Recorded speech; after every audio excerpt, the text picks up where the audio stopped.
gone, but the quest for peace lies before us. The problem is not the death of one man. The problem is the life of this organization. It will either grow to meet the challenges of our age, or it will be gone with the wind, without influence, without force, without respect.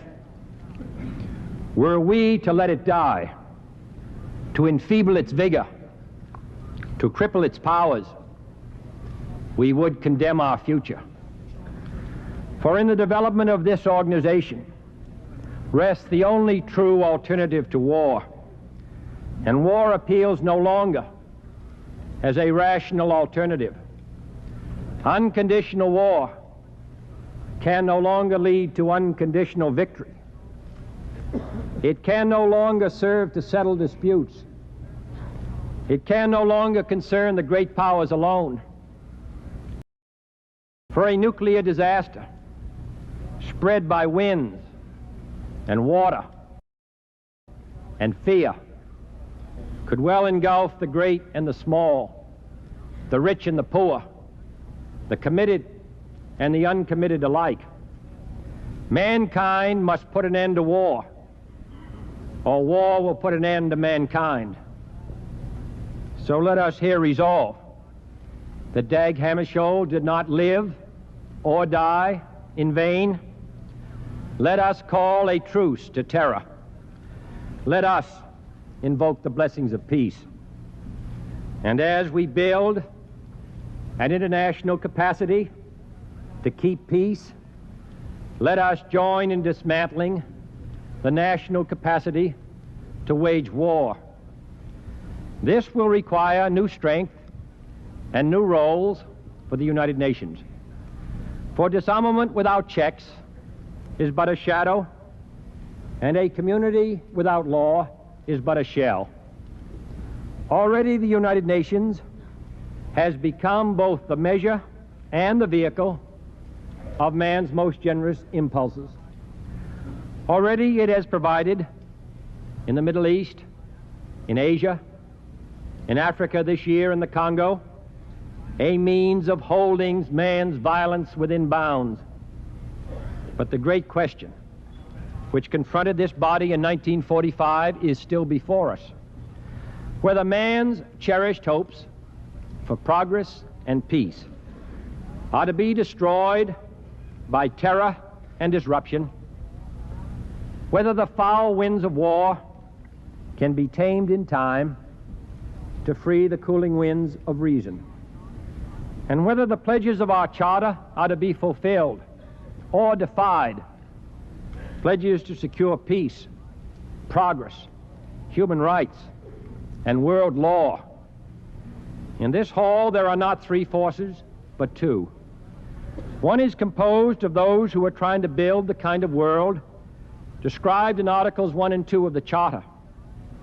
The other, seeking a very different world, would undermine this organization in the process. Today, of all days, our dedication to the Charter must be maintained. It must be strengthened. First of all, by the selection of an outstanding civil servant to carry forward the responsibilities of the Secretary General, a man endowed with both the wisdom and the power to make meaningful the moral force of the world community. The late Secretary General nurtured and sharpened the United Nations obligation to act, but he did not invent it. It was there in the Charter. It is still there in the Charter. However difficult it may be to fill Mr. Hammarskjöld's place, it can better be filled by one man rather than by three. Even the three horses of the Troika did not have three drivers, all going in different directions. They had only one, and so must the United Nations executive.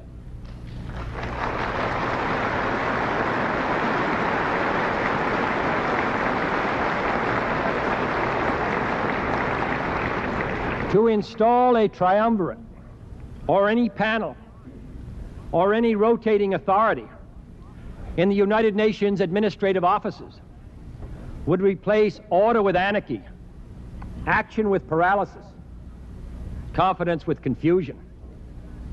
The Secretary General, in a very real sense, is the servant of this assembly. Diminish his authority, and you diminish the authority of the only body where all nations, regardless of power, are equal and sovereign. Until all the powerful adjust, the weak will be secure only in the strength of the General Assembly. Effective and independent executive action is not the same question as balanced representation. In view of the enormous change in membership in this body since its founding, the American delegation will join in any effort for the prompt review and revision of the composition of the United Nations bodies, but to give this organization 3 drivers: to permit each great power to decide its own case would entrench the Cold War in the headquarters of peace. Whatever advantages such a plan may hold out to my own country as one of the great powers, we reject it, for we prefer a world law in the age of self-determination to world war in the age of mass extermination. Today, every inhabitant of this planet must contemplate the day when this planet may no longer be habitable. Every man, woman, and child lives under a nuclear sword of Damocles, hanging by the slenderest of threads, capable of being cut at any moment by accident or miscalculation or by madness. The weapons of war must be abolished before they abolish us.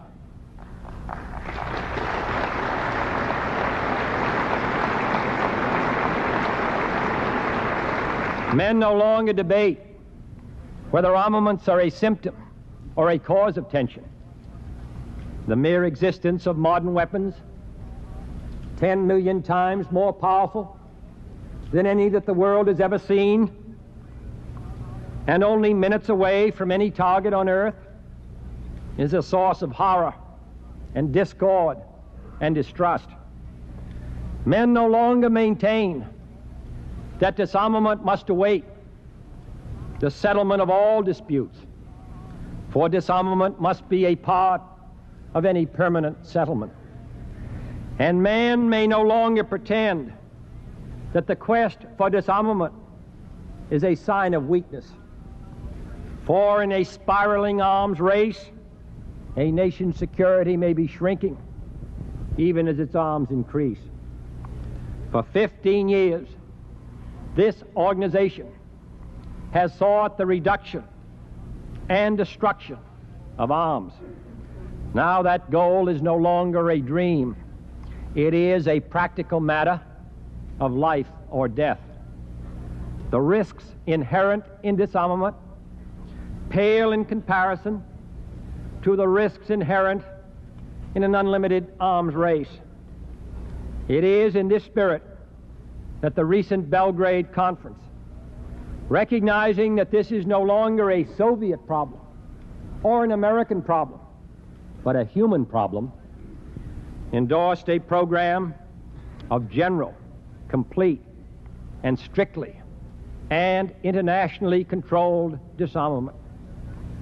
It is in this same spirit that we in the United States have labored this year with a new urgency and with a new, now statutory agency, fully endorsed by the Congress, to find an approach to disarmament which would be so far-reaching, yet realistic, so mutually balanced and beneficial, that it could be accepted by every nation.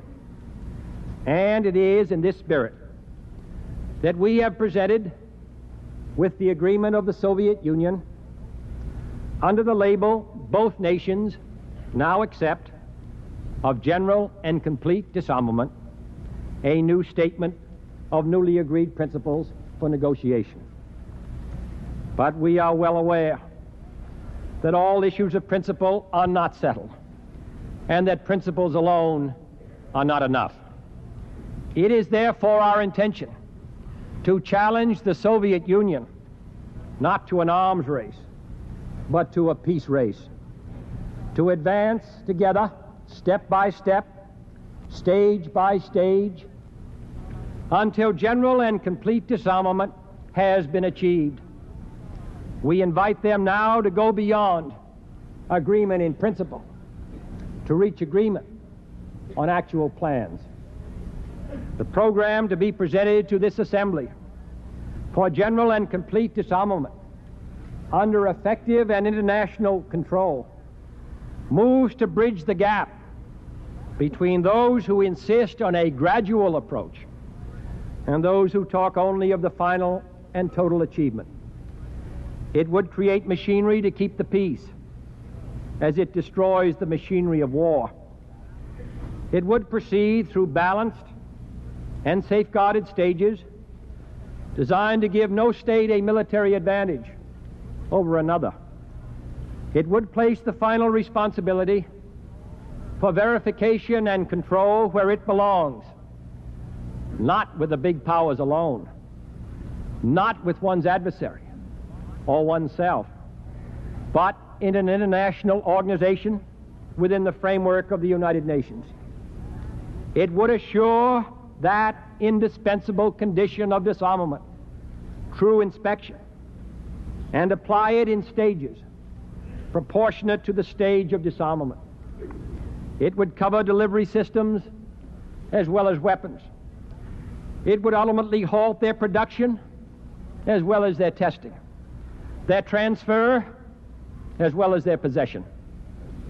It would achieve, under the eyes of an international disarmament organization, a steady reduction in force, both nuclear and conventional, until it has abolished all armies and all weapons except those needed for internal order and a new United Nations peace force. And it starts that process now, today, even as the talks begin. In short, general and complete disarmament must no longer be a slogan used to resist first steps. It is no longer to be a goal without means of achieving it, without means of verifying its progress, without means of keeping the peace. It is now a realistic plan and a test of those only willing to talk and a test of those willing to act. Such a plan would not bring a world free from conflict and greed, but it would bring a world free from the terrors of mass destruction.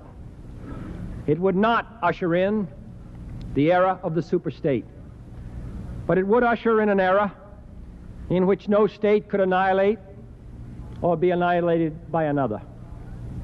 In 1945, this nation proposed the Baruch Plan to internationalize the atom before other nations even possessed the bomb or demilitarized their troops.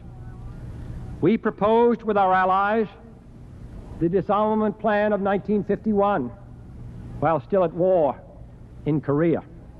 And we make our proposals today while building up our defenses over Berlin, not because we are inconsistent or insincere or intimidated, but because we know that the rights of free men will prevail, because while we are compelled against our will to rearm, we look confidently beyond Berlin to the kind of disarmed world we all prefer. I therefore propose, on the basis of this plan, that disarmament negotiations resume promptly and continue without interruption until an entire program for general and complete disarmament has not only been agreed upon, but has been actually achieved. The logical place to begin is a treaty assuring the end of nuclear tests of all kinds in every environment under workable controls. The United States and the United Kingdom have proposed such a treaty that is both reasonable, effective, and ready for signature. We are still prepared to sign that treaty today. We also proposed a mutual ban on atmospheric testing without inspection or controls in order to save the human race from the poison of radioactive fallout. We regret that that offer has not been accepted. For 15 years, we have sought to make the atom an instrument of peaceful growth rather than of war. But for 15 years, our concessions have been matched by obstruction, our patience by intransigence, and the pleas of mankind for peace have met with disregard. Finally, as the explosions of others becloud the skies, my country was left with no alternative but to act in its own interests and in the free world's security. We cannot endanger that security by refraining from testing while others improve their arsenals. Nor can we endanger it by another long, uninspected ban on testing. For 3 years, we accepted those risks in our open society while seeking agreement on inspection. But this year, while we were negotiating in good faith in Geneva, others were secretly preparing new experiments in destruction. Our tests are not polluting the atmosphere. Our deterrent weapons are guarded against accidental explosion or use. Our doctors and scientists stand ready to help any nation measure and meet the hazards to health which inevitably result from the tests in the atmosphere. But to halt the spread of these terrible weapons, to halt the contamination of the air, to halt the spiraling nuclear arms race, we remain ready to seek new avenues of agreement. Our new disarmament program thus includes the following proposals. First, signing the test ban treaty by all nations. This can be done now. Test ban negotiations need not and should not await general disarmament. Second, stopping the production of fissionable materials for use in weapons and preventing their transfer to any nation now lacking in nuclear weapons. Third, prohibiting the transfer of control over nuclear weapons to states that do not own them. Fourth, keeping nuclear weapons from seeding new battlegrounds in outer space. Fifth, gradually destroying existing nuclear weapons and converting their materials to peaceful use. And finally, halting the unlimited testing and production of strategic nuclear delivery vehicles and gradually destroying them as well. To destroy arms, however, is not enough. We must create even as we destroy. Creating worldwide law and law enforcement as we outlaw worldwide war and weapons. In the world we seek, United Nations emergency forces, which have been hastily assembled, uncertainly supplied, and inadequately financed, will never be enough. Therefore, the United States recommends that all member nations earmark special peacekeeping units in their armed forces to be on call of the United Nations, to be specially trained and quickly available, and with advanced provision for financial and logistic support. In addition, the American delegation will suggest a series of steps to improve the United Nations machinery for the peaceful settlement of disputes, for on-the-spot fact-finding, mediation, and adjudication, for extending the rule of international law, For peace is not solely a matter of military or technical problems. It is primarily a problem of politics and people. And unless man can match his strides in weapon and technology with equal strides in social and political development, our great strength, like that of the dinosaur, will become incapable of proper control, and like the dinosaur, vanish from the earth. And as we extend the rule of law on earth, so must we also extend it to man's new domain, outer space. All of us salute the brave cosmonauts of the Soviet Union. The new horizons of outer space must not be riven by the old bitter concepts of imperialism and sovereign claims. The cold reaches of the universe must not become the new arena of an even colder war.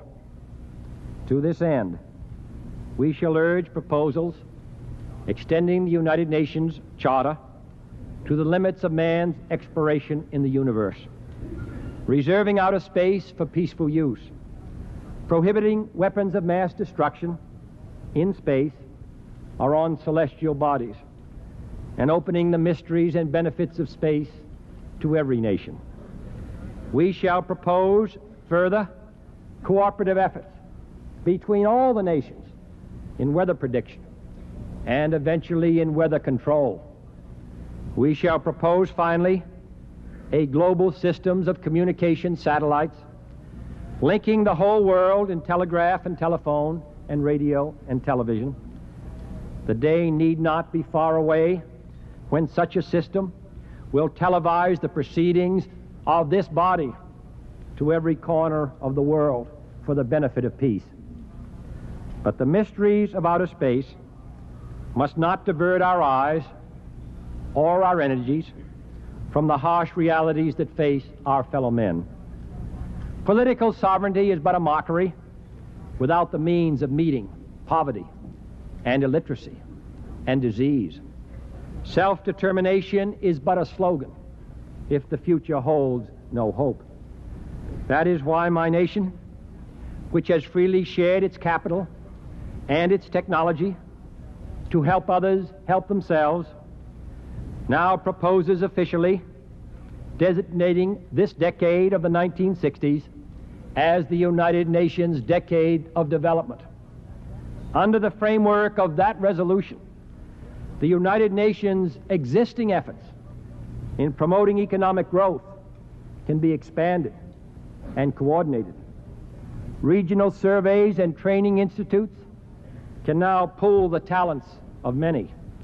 New research, technical assistance, and pilot projects that can unlock the wealth of less developed lands and untapped waters. And development can become a cooperative and not a competitive enterprise to enable all nations, however diverse in their systems and beliefs, to become in fact as well as in law free and equal nations. My country favors a world of free and equal states. We agree with those who say that colonialism is a key issue in this assembly. But let the full facts of that issue be discussed in full. On the one hand is the fact that since the close of World War II, a worldwide declaration of independence has transformed nearly 1 billion people and 9 million square miles into 42 free and independent states. Less than 2% of the world's population now lives in dependent territories. I do not ignore the remaining problems of traditional colonialism which still confront this body. Those problems will be solved with patience and goodwill and determination. Within the limits of our responsibility in such matters, my country intends to be a participant and not merely an observer in the peaceful, expeditious movement of nations from the status of colonies to the partnership of equals. That continuing tide of self-determination which runs so strong has our sympathy and our support. But colonialism in its harshest forms is not only the exploitation of new nations by old, of dark skins by light, or the subjugation of the poor by the rich. My nation was once a colony, and we know what colonialism means. The exploitation and subjugation of the weak by the powerful, of the many by the few, of the governed who have given no consent to be governed, whatever their continent, their class, or their color. And that is why there is no ignoring the fact that the tide of self-determination has not yet reached the communist empire, where a population far larger than that officially termed dependent lives under governments installed by foreign troops instead of free institutions, under a system which knows only one party and one belief, which suppresses free debate and free elections and free newspapers and free books and free trade unions, and which builds a wall to keep truth a stranger and its own citizens prisoners. Let us debate colonialism in full and apply the principle of free choice and the practice of free plebiscites in every corner of the globe. Finally,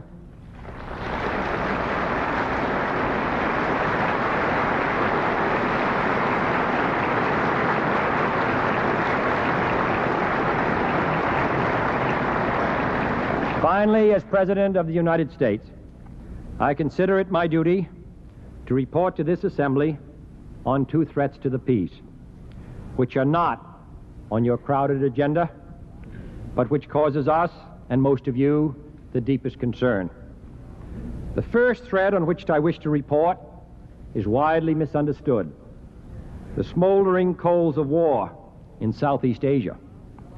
South Vietnam is already under attack, sometimes by a single assassin, sometimes by a band of guerrillas, recently by full battalions.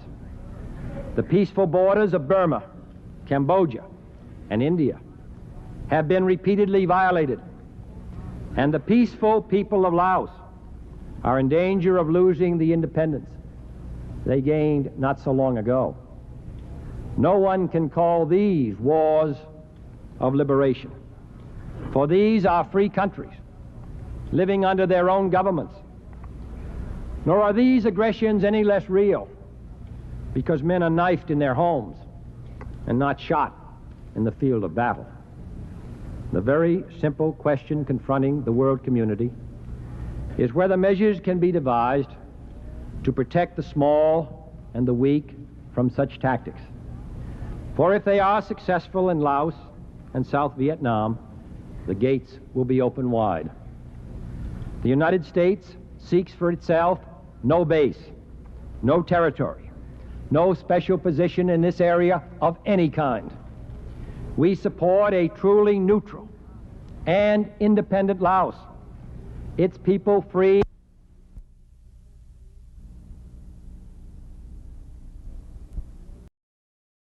with a regime of their own creation, on territory occupied by their own troops and governed by their own agents. No such action, however, can affect either our rights or our responsibilities. If there is a dangerous crisis in Berlin, and there is, it is because of threats against the vital interests and the deep commitments of the Western powers and the freedom of West Berlin. We cannot yield these interests. We cannot fail these commitments. We cannot surrender the freedom of these people for whom we are responsible.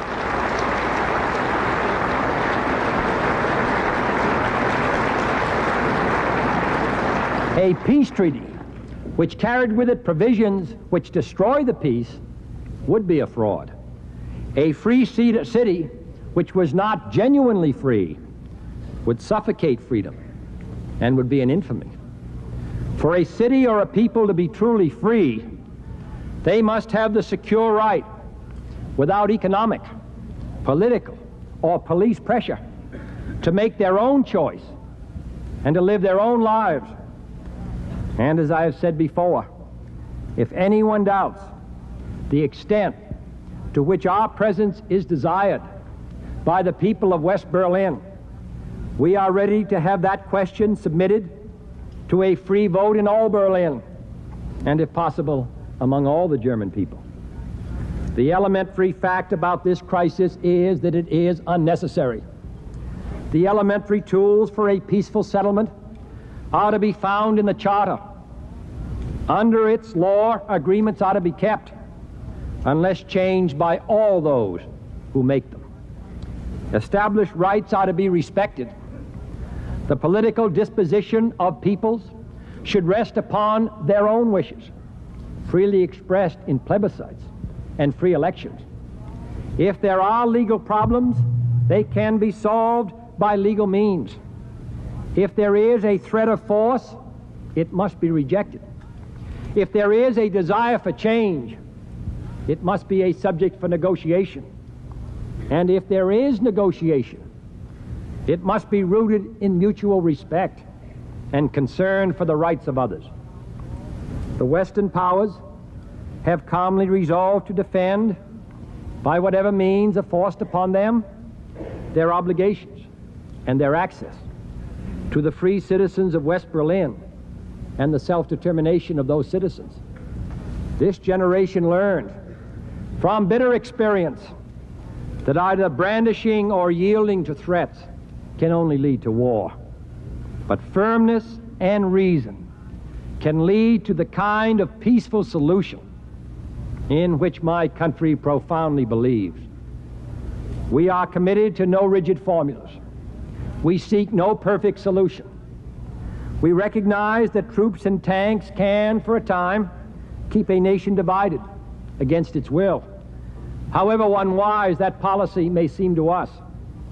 But we believe a peaceful agreement is possible, which protects the freedom of West Berlin and Allied presence and access, while recognizing the historic and legitimate interests of others in assuring European security.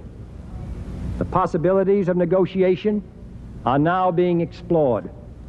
It is too early to report what the prospects may be. For our part, we would be glad to report at the appropriate time that a solution has been found, for there is no need for a crisis over Berlin threatening the peace. And if those who created this crisis desire peace, there will be peace and freedom in Berlin. The events and decisions of the next 10 months may well decide the fate of man for the next 10,000 years. There will be no avoiding these events. There will be no appeal from these decisions. And we in this hall vow, I pledge you every effort that this nation possesses.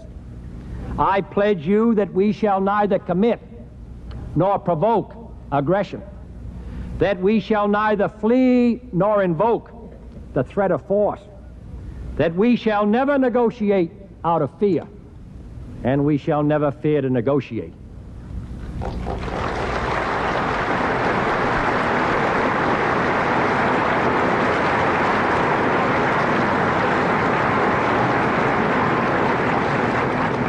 Terror is not a new weapon. Throughout history, it has been used by those who could not prevail either by persuasion or example. But inevitably they fail, either because men are not afraid to die for a life worth living, or because the terrorists themselves came to realize that free men cannot be frightened by threats and that aggression would meet its own response.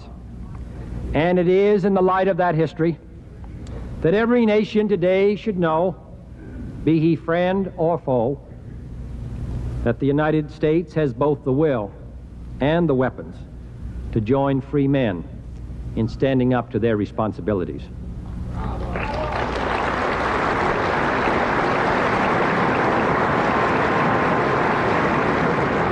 But I come here today to look across this world of threats to a world at peace. In that search, we cannot expect any final triumph, for new problems will always arise. We cannot expect that all nations will adopt like systems, for conformity is the jailer of freedom and the enemy of growth. Nor can we expect to reach our goal by contrivance, by fiat, or even by the wishes of all. But however close we sometimes seem to that dark and final abyss, let no man of peace and freedom despair, for he does not stand alone. If we all can persevere, if we can in every land and office look beyond our own shores and ambitions, then surely the age will dawn in which the strong are just and the weak secure and the peace preserved. Ladies and gentlemen of this assembly, the decision is ours. Never have the nations of the world had so much to lose or so much to gain. Together we shall save our planet, or together we shall perish in its flames. Save it we can, and save it we must. And then shall we earn the eternal thanks of mankind, and as peacemakers, the eternal blessing of God.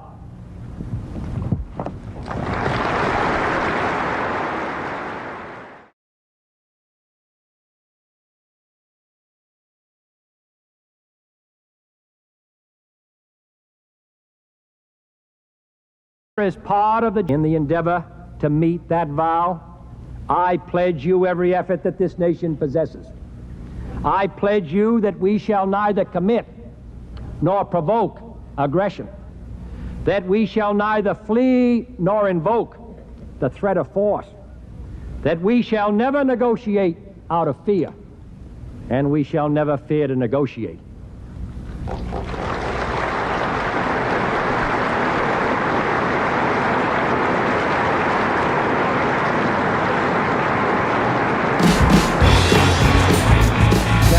Is not a new weapon. Throughout history, it has been used by those who could not prevail, either by persuasion